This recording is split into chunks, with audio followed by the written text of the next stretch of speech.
기도합니다. 하나님 아버지 감사합니다. 예수님이 우리의 구주가 되시고 우리의 치료자 되심을 고백합니다. 주여, 우리 가운데 임하셔서 우리의 마음을, 우리의 심령, 우리 인생을 고치시고 회복시켜 주시옵소서. 이 시간 주님 앞에 예배합니다. 경배합니다. 찬송합니다. 우리 경배와 찬송을 받으시옵소서. 말씀 듣기 원하오니 은혜의 말씀으로 우리의 심령에 허락하여 주옵소서. 예수님 이름으로 기도하옵나이다. 아멘. 오늘 주신 하나님의 말씀은 마태복음 23장 말씀입니다. 마태복음 23장 1절부터 12절까지 신약성경 38쪽에 있습니다.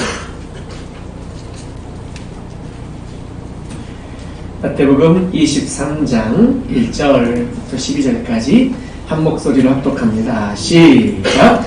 이에 예수께서 무리와 제자들에게 말씀하여 이르시되 서기관들과 바리새인들이 모세의 자리에 앉았으니 그러므로 무엇이든지 그들이 말하는 바 행하고 지키되 그들이 하는 행위는 본받지 말라. 그들은 말만 하고 행하지 아니하며 또 무거운 짐을 묶어 사람의 어깨에 지우되 자기는 이것을 한 손가락으로도 움직이려 하지 아니하며 그들의 모든 행위를 사람에게 보이고자 하나니 곧 그 경문띠를 넓게 하며 옷수를 길게 하고 잔치의 윗자리와 회당의 높은 자리와 시장에서 문안받는 것과 사람에게 납비라 칭함을 받는 것을 좋아하느니라.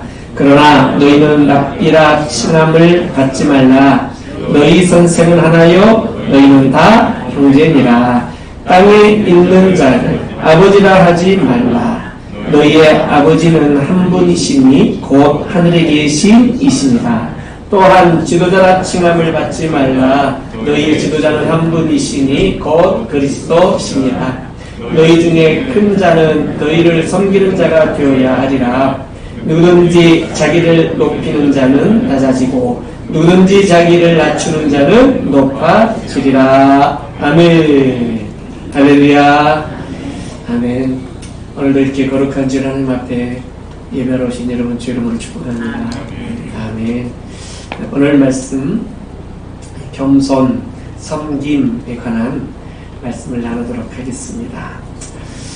요즘은 자기를 많이 알리고 드러내야 되는 세상이지 않겠습니까?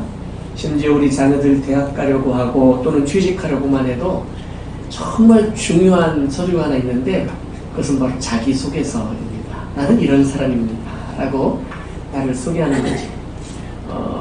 나를 잘 알려고 나를 잘 드러내어 내가 이런 일을 할 수 있고 내가 이런 능력이 있고 또는 학교에 대학에 지원할 때는 내가 이런 공부의 자세가 되어 있다는 것을 잘 알려. 내 경력, 내가 살아온 삶의 인생, 내가 가지고 있는 자격증, 내가 할 수 있는 여러 가지 업무적 일들을 잘 알려서 나를 드러내.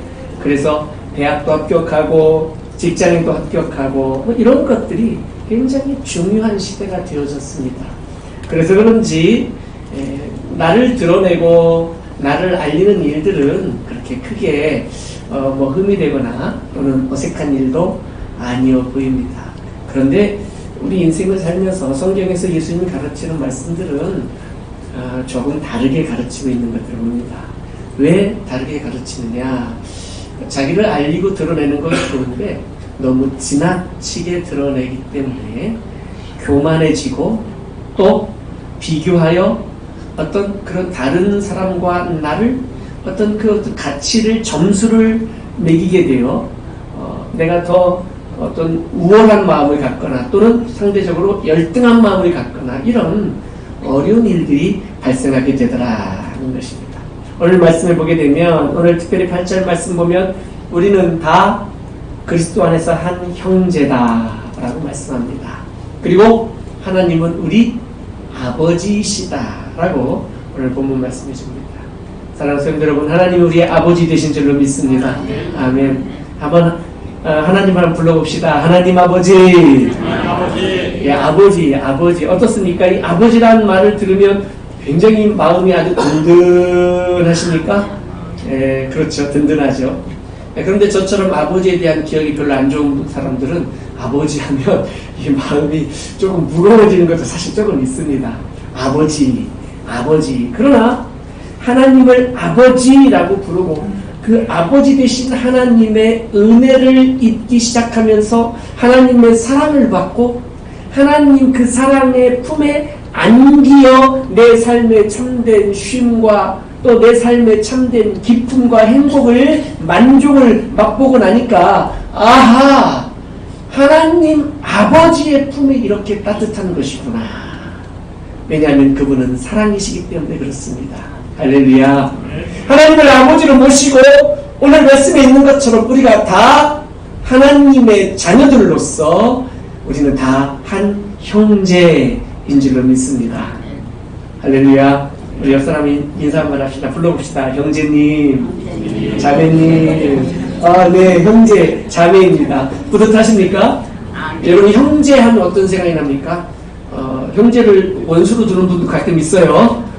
뭐 부모 재산 때문에 싸우기도 하고 이런저런 문제로 또 형제 간의 갈등을 일으키고 뭐 이런 것들 뭐 저런 것들 때문에 또 그렇게 형제하면 또 이렇게 마음이 좀 찝찝한 분도 계실지도 모르겠어요. 그러나 우리는 다 하나님의 자녀들이고 예수 그리스도 안에서 한 형제인 것을 우리가 기뻐할 수 있기를 주의 이름으로 축복합니다. 이거 굉장히 중요한 이 부분이에요. 우리가 한 형제다라는 이 말씀을 오늘 예수님께서 강조하고 계신데요. 우리가 한 형제라는 여기에서부터 우리의 어떤 마음들이 깊은 곳에서 올라오냐면 바로 섬김의 마음이 올라온다는 것입니다. 우리는 TV에 보게 되면 저 아프리카의 제3세계의 어린아이들이 굶어 죽어가는 이런 모습들을 질병 가운데 아파하고 있는 그런 모습들을 보게 되면서 막 굉장히 괴로워하면서 저들을 좀 어떻게 도와줄 수 없을까 하고 실제적으로 돕기도 합니다. 이런 마음이 왜 올라오냐면 우리는 다 하나님의 지음을 받은 하나님의 피조물들이라는 이런 마음 속에서 이런 사랑하는 마음들이 올라오고 이런 연민의 마음들, 긍휼히 여기는 마음들이 내 마음 깊은 곳에서 올라오게 된다는 거예요.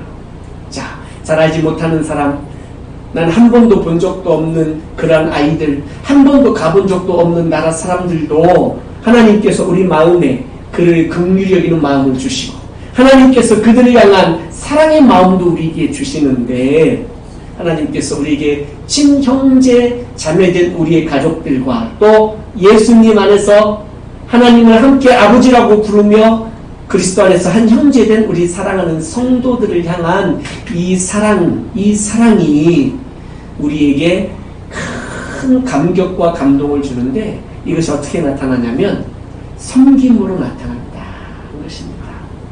사랑하는 성도 여러분, 우리가 서로 사랑하며 섬길 수 있기를 주의 이름으로 축복합니다. 섬김이라는 단어는 다른 단어로 말하면 같은 동의어인데요. 그게 바로 사랑이에요. 사랑. 섬길 수 있는 것은 사랑해야 섬길 수 있다는 것입니다. 형제이기 때문에 또 어떤 마음이 우리 마음 깊은 곳에서 올라오게 되냐면 내가 꾸밀 게 없는 거예요.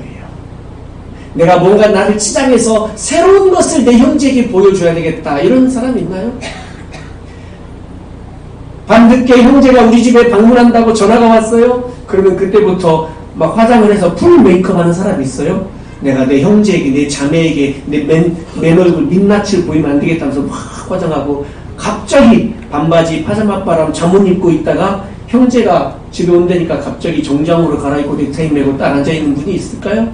없어요. 그냥 편안하게 따라합시다. 편안하게 맞이할 수 있는 게 바로 형제들이에요. 기뻐요. 편안하게 맞이할 수 있는 게 바로 이 형제들이라는 거예요. 그러니 내가 내 형제 앞에서 내가 형제인 너보다 더 잘났다라고 자랑할 이유도 없고 내가 내 형제 앞에서 내가 내 형제보다 내가 너무 못났다라면서 내가 마음속에 열등한 마음을 가질 필요도 없다라는 거예요. 그저 형제예요. 저는 집에서 거의 먹고 삽니다. 상상을 하지 마십시오. 듣기만 하세요. 예. 거의 먹고 삽니다. 지난 여름에는 거의 그랬습니다. 예. 왜 그럴 수 있어요? 가족이고 형제니까. 할렐루야. 그냥 다 그렇게 그런 거예요. 이 형제라는 이 테두리가 우리가 하나님을 다 같이 아버지라고 부르면서 예수 그리스도 안에서 한 형제라는 이 우리의 관계성이 우리로 하여금 교만할 이유가 없어지게 만드는 거예요. 우리로 하여금 나를 높이고 군림하려는 자세, 공의적인 자세를 가질 필요가 없게 만든다라는 거예요. 그래서 예수님께서 섬김 또는 겸손에 관하여 가르쳐 주시면서 하시는 말씀은 우리는 다 형제다, 이걸 강조하고 있는 거예요.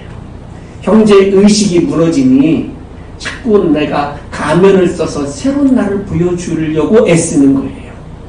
형제의식이 무너지니 자꾸 비교해서 내가 교만해지거나 자꾸 비교해서 내게 열등감이 드는 거예요.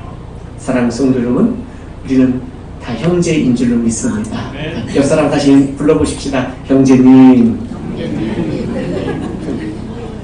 여자끼리도 형제님이에요. 그렇죠? 우리 고유의 언어 중에 여자가 여자를 부를 때 형님이라고 불렀어요. 형. 옛날 언어예요. 여자가 여자를 부를 때는 형 불렀어요. 형. 언니가 아니고 형이라고 했어요. 자, 형제입니다. 할렐루야. 바로 이 마음이 우리에게 필요한 줄로 믿습니다. 이것이 창조 질서예요. 그런데 참 안타까운 것은 한 형제로 부름받은 하나님의 자녀들이 타락하고 죄를 짓고 하나님을 떠나고 하면서 이 마음들을 상실해버리는 거예요. 그래서 점점 더 사람과 사람 사이에 저는 한 형제요 한 자매였기 때문에 누가 높고 낮음이 없었는데 이 타락한 죄가 우리 안에 들어오면서 사람들 사이에 계급이 생기고 신분의 높고 낮음이 생겨나게 되더라라는 거죠. 계급이 생기고 나니 이제는 어떤 일이 벌어집니까? 전에는 형제로서 서로 다 가까이 살았는데 이제는 신분과 계급이 생기고 나니까 신분이 계급이 높은 사람은 군림하게 되고 신분과 계급이 낮은 사람은 그 군림하는 그 사람을 종이 되어 섬기게 되더라라는 거예요. 안타까운 일이죠. 바로 이런 모든 것들을 창조 질서를 바로잡기 위해서 하나님께서 당신의 아들 예수 그리스도를 우리에게 보내주신 줄을 믿습니다. 그래서 우리로 하여금 예수 그리스도를 믿음으로 다시 하나님의 형상을 회복하게 하시고 다시 하나님을 아버지라고 부르게 하시면서 다시 우리가 한 형제 자매로 설 수 있게 만들어 주셨다는 것입니다. 사랑하는 성도 여러분, 우리 교회 온 성도가 모두가 다 형제의식이, 우리는 다 형제라는 이 마음이 뜨겁게 불리듯 일어날 수 있기를 주의 이름으로 축복합니다. 아멘. 그렇습니다. 이제는 우리는 더 이상 빈부의 격차 때문에 우리가 어떤 계급의식을 가질 이유도 없고 인종 때문에 또 우리가 어떤 다른 마음을 가질 필요도 없다는 것입니다.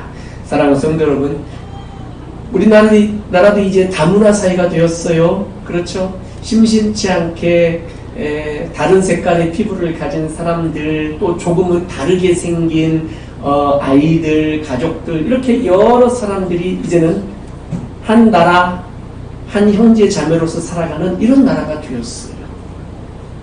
나와 조금 다르다고, 나와 조금 다르게 생겼다고, 나와 조금 다른 언어를 쓴다고 해서 우리가 누구를 무시하거나 또는 누구를 우월하게 바라보거나 할 이유가 하나도 없게 되었다는 거예요. 우리는 다 예수 그리스도 안에서 한 형제인 줄로 믿습니다.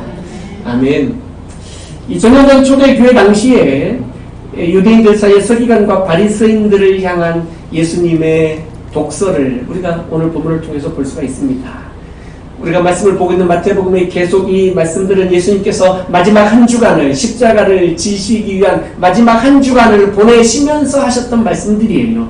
서기관과 바리새인들을 향하여 오늘 그들의 교만과 그들의 외식함들을 꾸짖으시고 화 있을 징조 하시면서 계속해서 십자가를 지시기 전에 마지막으로 이 유대 지도자들을 이런 내용들이 이제 쭉 그 뒤로도, 오늘 본문 뒤로도 연결되게 될 것입니다. 오늘 말씀을 보면서 서기관과 바리새인들은 어떤 사람들이었느냐? 이들은 성경을 가르치는 성경 선생님들입니다. 서기관들은 우리가 잘 알고 있는 것처럼 성경을 손으로 계속 필사를 해서, 양피에 필사를 해서 그 성경 말씀을 잘 기록하여 다음 세대로 계속 물려지게 만들던 그런 사람들이에요. 고대사회 때는 인쇄술이 발전하지 않았기 때문에 양피에다가 그 성경의 말씀들을 잘 기록하여 물려주고, 이 양피는 또 이 유통기한이 있죠. 좀 지나고 나면 훼손되고 또 바스러지고 없어질 거니까 또 다른 양피에 계속해서 평생을 하나님의 말씀을 필사하며 하나님의 말씀 속에 사는 사람들이 바로 서기관들이에요. 바리새인들은 어떤 사람들입니까? 이들은 율법 학자들이에요. 하나님의 율법을 연구하여 이 율법을 가지고 내가 지켜가면서 백성들에게 율법대로 살도록 권하는 이런 말씀 선생님들이고, 이들은 종교 지도자들이었다는 것입니다. 그러나 예수님께서는 이들을 아주 호되게 꾸짖습니다.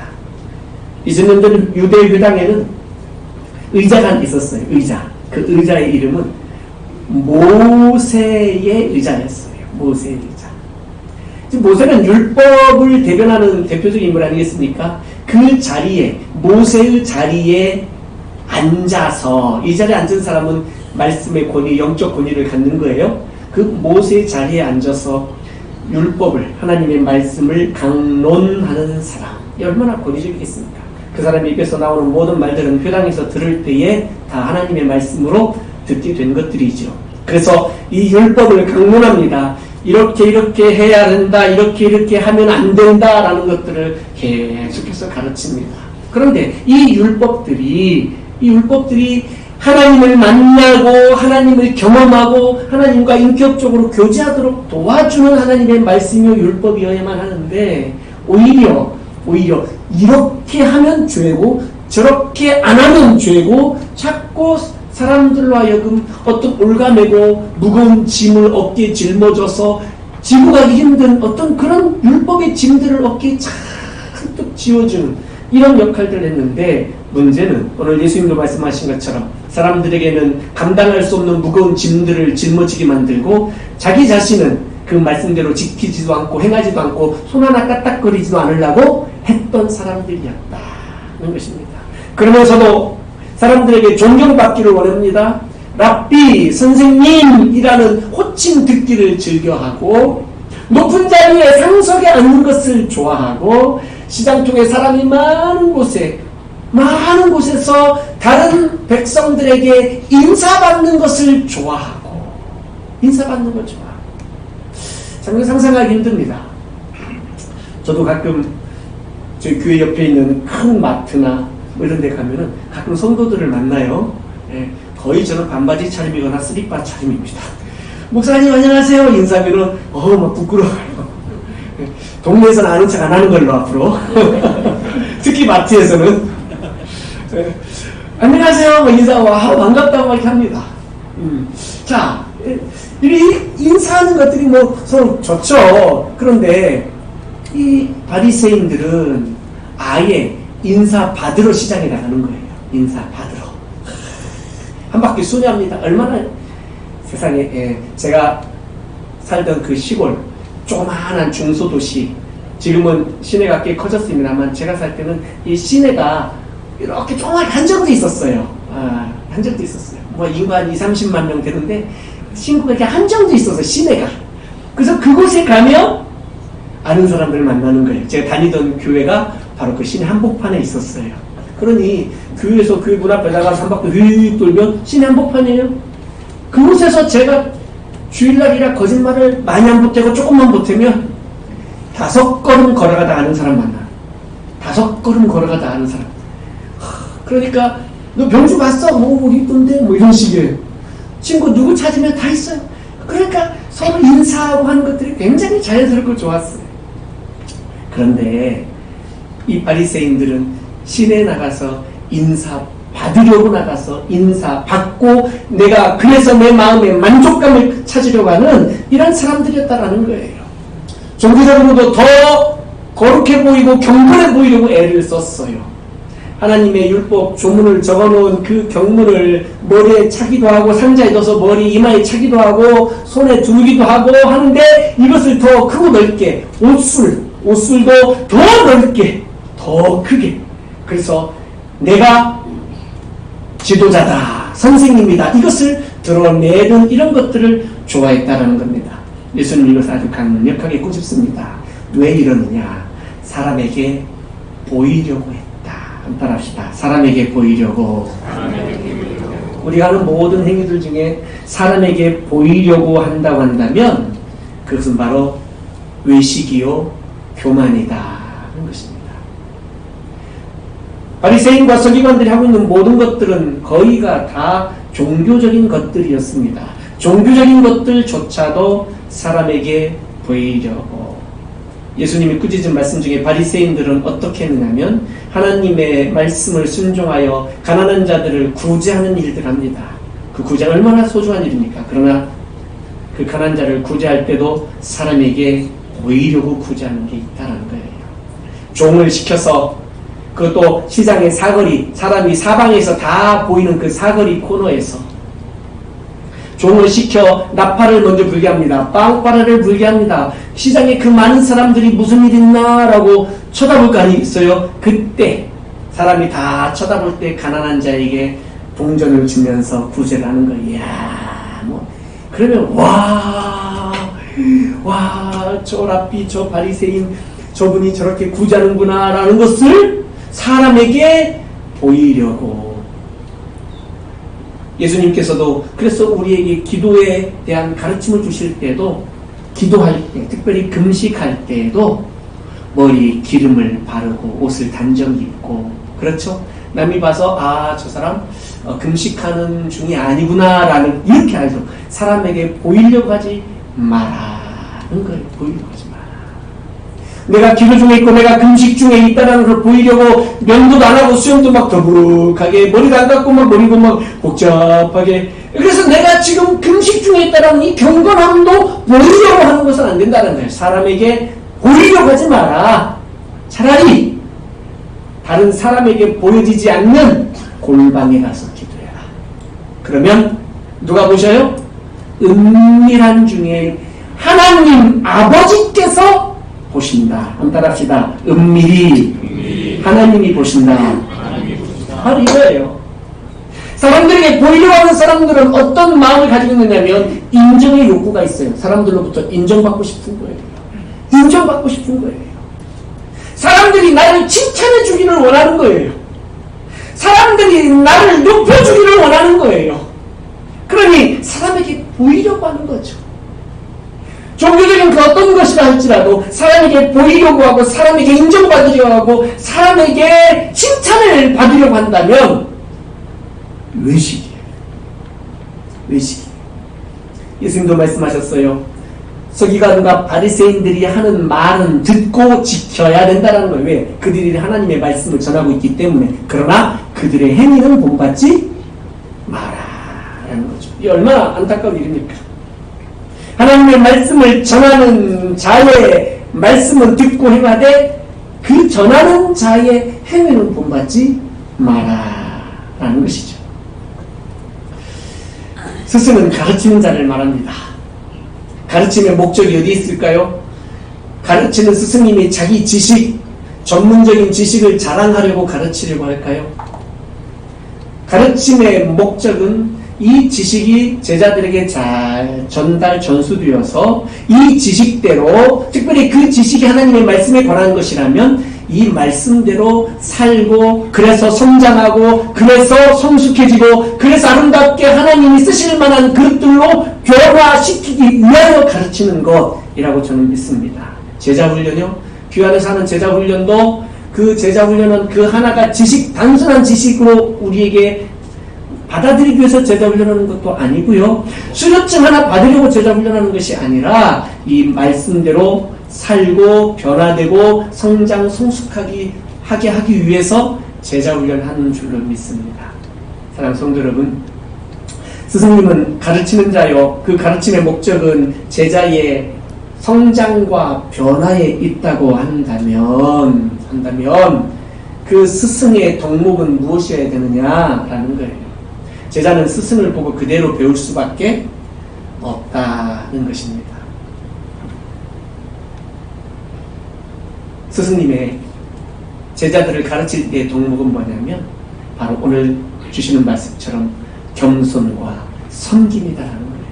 이 스승님의 겸손함과 스승님의 섬기는 모습을 보고 제자들이 그것을 그대로 따라가게 된다라는 거예요. 할머니, 할아버지의 그 신앙생활이, 그 인격이, 그 삶의 모습들이, 가정에서 하는 것들이, 교회에서 하시는 모든 것들이 다 자녀가 보고 손주들이 보면서 그대로 배워가게 된다는 거죠. 기도하는 부모님을 보면서 자녀가 기도하는 법을 배우고, 기도하는 할머니, 할아버지를 보면서 자녀들이 기도하는 것들을 배워가요. 예배하는 부모님과 할머니, 할아버지를 보면서 자녀들이, 손주들이 예배하는 것을 배워가게 되고요. 봉사하고 섬기는 모습을, 교회 와서 봉사하고 섬기는 모습을 보면서, 전도하는 모습을 보면서, 성도 안에 서로 사랑하는 법을 보면서, 이것을 보면서 자녀들과 손주들이 그걸 그대로 배우고, 왜? 부모님과 할머니, 할아버지가 인생의 스승이 되기 때문에 그렇다라는 거예요. 그러니 더 겸손해야 되고 더 섬기는 자세가 되어야 될 줄로 믿습니다. 사랑하는 성도 여러분, 우리가 사람의 칭찬을 구하지 않기를 원합니다. 갈라디아서 1장 10절에 보게 되면 바울 사도가 말합니다. 내가 사람들에게 칭찬을 받으려고 했더냐? 아니다. 그렇다면 나는 그리스도의 종이 아니다라는 겁니다. 사람들은 나를 혹시 인정해주지 않을 수도 있어요. 혹시 사람들은 나를 나쁘게 말할 수도 있어요. 사람들이 나에 대해서 이렇게 말하든 저렇게 말하든 그것을 너무 신경 쓰지 말아라는 거예요. 왜? 은밀한 중에 누가 보고 계셔요? 하나님이 보고 계시고, 내 중심을 사람은 잘못 보고 오해할 수 있지만 외모를 취하지 않고 우리의 중심을 보시는 하나님은 내 중심을 보시고 나를 알아주실 줄로 믿습니다. 할렐루야. 그래서 모든 것을 하나님 앞에서 하실 수 있기를 주 이름으로 축복합니다. 어떻게 해야 되나요? 하나님 앞에서 내 목을 빳빳이 들 사람이 어디 있을까요? 하나님 앞에서 더 겸손하게, 하나님 앞에서 더 섬기는 자세로 주님 앞에, 하나님 앞에 설 수 있기를 주 이름으로 축복합니다. 우리의 스승은 바로 예수 그리스도이신 줄로 믿습니다. 예수님 우리에게 보여주신 것이 뭡니까? 그분의 겸손입니다. 빌립보서 2장 말씀을 보게 되면 그 예수님은 자기를 완전히 비우심으로, 그분은 근본 하나님과 동등한 분이셨어요. 그는 하나님과 하나님이세요. 그러나 자기를 비워 종의 형체를 가지고 이 땅에 오셨다라는 거예요. 왜 그러셨나요? 우리를 섬기기 위해서. 자신의 모든 영광의 보좌를 내려놓고 자신의 모든 것들을 다 비워내고 낮추시고 우리를 섬기려고 이 땅에 오셨다라는 말씀입니다. 마가복음 10장 말씀을 보게 되면 예수님이 어떤 분이냐, 인자가 왜 이 땅에 왔느냐, 인자가 이 땅에 오신 이유는 섬김을 받으려 함이 아니다라는 거예요. 이 땅에 오셔서 하나님의 아들로 왕으로 오셔서 높임을 받고 섬김을 받으러 이 땅에 오신 것이 아니라 도리어 섬기려고 오셨다라는 거죠. 심지어는 자기 목숨을 내어놓으셔서 대속물로 주려고 이 땅에 오셨다라는 거예요. 이게 섬김이에요. 섬김은 그래서 무엇이 함께 가야 섬김이냐면 희생이 함께 따라야 섬김이에요. 따라합시다. 희생이 없이 섬긴다고 하지 마세요. 내가 가지고 있는 것 1000가지 만가지 중에 한두 개 빼서 남에게 베푸는 게 섬김이 아니에요. 이런 건 적선이라고 해요. 그냥 섬김의 가장 기본은 희생이 들어가야 돼요. 희생이. 나는 부족하고 나는 연약하고 나도 부족하지만 내가 더 나를 내어놓아 내가 섬기는 것, 여기는 반드시 희생이 들어가야 진정한 섬김이다.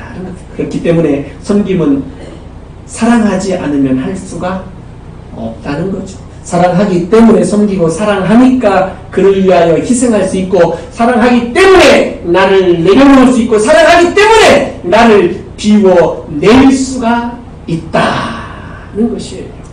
사랑하니까 내 욕구를 더 절제할 수가 있는 거예요. 사랑하니까 양보할 수 있는 거예요. 그게 섬기는 거예요. 그게 희생이에요. 저는 가끔 냉장고 문을 엽니다. 그러면 우유가 있어요. 저 우유 되게 좋아해요. 우유 진짜 좋아해요. 저 어린 시절에 저희 옆집 아저씨가, 특정한 이름을 대도 모르겠습니다, 서우유 대리점이셨어요. 저 옆집이. 옛날에 병우유 생각나십니까? 병우유? 동그란 거? 그 위에 딱지 쪄서 톡 따면 동그란 딱지 뽕 하고 나오는 그 고소한 거 아십니까? 큰일 났네. 빙그레 앞에서 서우유 저랑 큰일 났네. 이제는 빙그레 우유를 드십시오. 어릴 때, 그때는 빙그레 우유 없었어요. 그래서 딱 마시고, 얼마나 그 우유를 사랑하는 마음이 이만큼 제 안에 가득해요. 그래서 저는 우유를 되게 좋아해요. 냉장고 열면은 우유가 있어요. 우유가 있어요. 그럼 우유 한 컵을 큰 컵에 확 따라 한번 벌컥벌컥 마실까요? 그냥 참고 안 마실까요? 저는 참고 잘 안 마십니다. 진짜 마시고 싶을 때 한 잔 마십니다. 왜 그럴까요? 우리 아들이 우유를 좋아해. 다른 이유 하나도 없어요.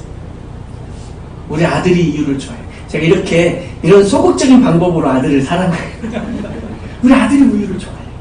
그러니까 우유를 열어봤다가 가득 있으면 조금 따라 먹고, 바닥에 조금 남으면 안 먹어요. 시원한 아이스 라떼 한 잔 해먹고 싶은데 우유가 조금밖에 없어. 안 먹어요. 왜? 저녁에 아들 와서 먹으라고. 우리 아들은 제 이 마음을 아는지 모르겠어요. 사랑 성도 여러분, 왜 이럴 수 있어요? 사랑합니다. 아주 작은 것에서부터 사랑하면 양보하고, 사랑하면 내 욕구를 절제하고, 사랑하면 희생하고, 사랑하면 섬기게 되어져 있다라는 거예요. 남편을 사랑하십니까? 아내를 사랑하십니까? 얼마나 섬기고 계세요? 얼마나 그를 위하여 희생하고 계세요? 자녀를 사랑합니까? 손주 사랑합니까? 네, 맞아요. 자녀와 손주를 위해서 희생하고, 자녀와 손주를 위해서 양보하는 분들은 많아요. 잘하시는 거예요. 하나님을 사랑하십니까? 예수님을 사랑하십니까? 예수님의 몸된 교회를 사랑하십니까? 땅끝까지 복음을 전하라고 말씀하신 모든 열방과 민족들, 잃어버린 백성들을 사랑하십니까?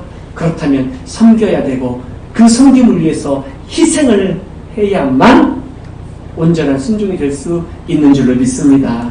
사랑하는 성도 여러분, 오늘 예수께서도 말씀하십니다. 섬김은 어디서부터 오냐면 나를 낮추는 데서부터 옵니다. 누구든지 섬김을 받고자 한다면 섬기는 자가 되어야 된다고 말합니다. 누구든지 으뜸이 되고 싶으면 그의 주인이 되어라고 말씀합니다. 굉장히 역설적이에요. 하나님의 나라는 그래서 역설적인 나라예요. 하나님의 나라는 역설적이에요. 높아지려는 자는 낮아져 종이 되어야 된다는 거예요.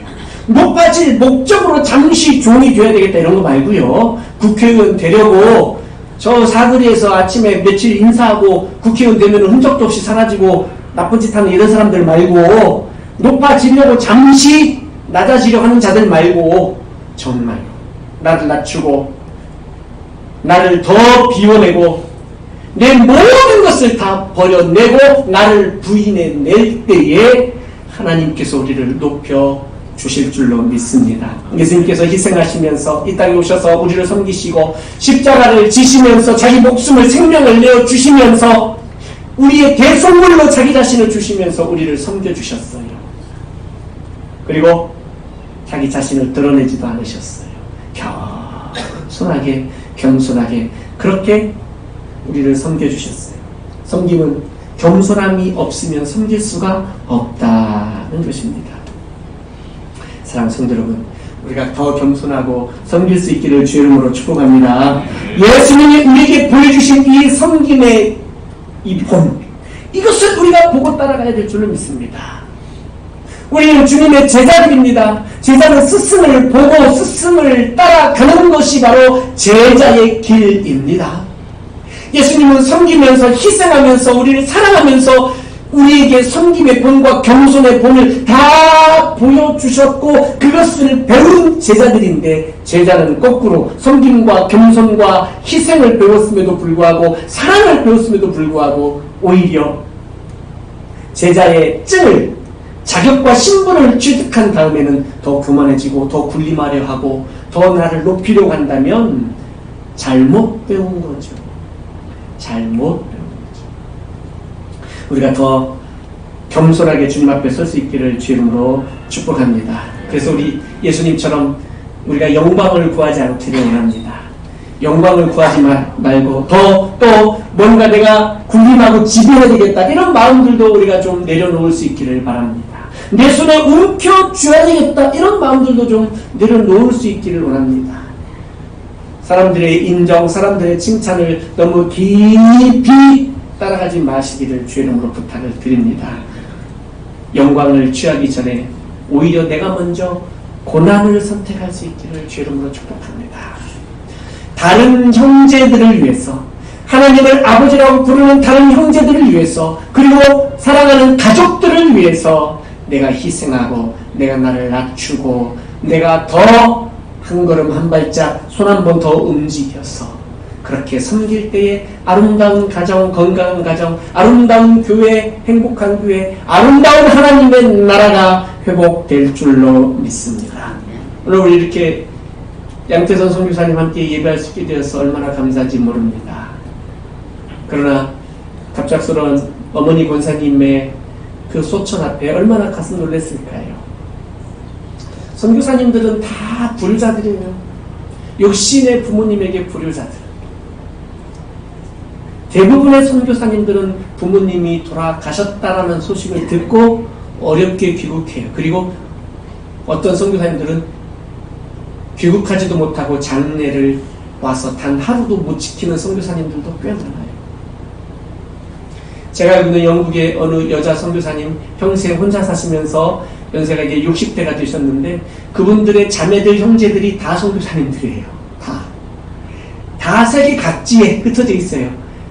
영국에, 아프리카에, 이쪽 서남아시아에, 중동에 다 흩어져 계세요. 그런데 놀라운 사실은 부모님 두 분 다 돌아가실 때 제대로 모여서 형제들이 부모님 장례를 지켜낸 적이 없다는 거예요. 참 안타까운 일들이에요. 왜 이렇게 희생하면서 이 길을 걸어가나요? 그렇게 스승 되신 예수님에게 배웠기 때문에 그래요. 사랑하는 성도 여러분, 우리가 이 주님의 길을 섬김과 겸손한 마음으로 걸어갈 수 있기를 주 이름으로 축복합니다. 왜 겸손해지고 왜 섬겨야 되나요? 우리 인생을 우리가 알 수 없기 때문에 그래요. 우리 인생이 참으로 어떤 일이 일어날지 몰라요. 우리 인생 가운데 내가 조금 높아졌는가 하면 언제 다시 나락으로 떨어질지 모르는 거예요. 내가 조금 잘 되는가 싶어서 교만해지면 언제 하나님이 우리를 또 낮추실지도 모른다는 거예요. 사랑하는 성도 여러분, 그래서 우리 인생을 하나님께 맡기고 다 겸손하고 다 섬기면서 주님 앞에 설 수 있기를 주의 이름으로 축복합니다. 아멘. 하나님은 우리 아버지 되십니다. 우리는 그 하나님을 아버지라고 부르고 예수 그리스도 안에서 다 형제 자매인 줄로 믿습니다. 서로 겸손하게 서로 섬기면서 형제의 사랑을 회복할 수 있기를 주의 이름으로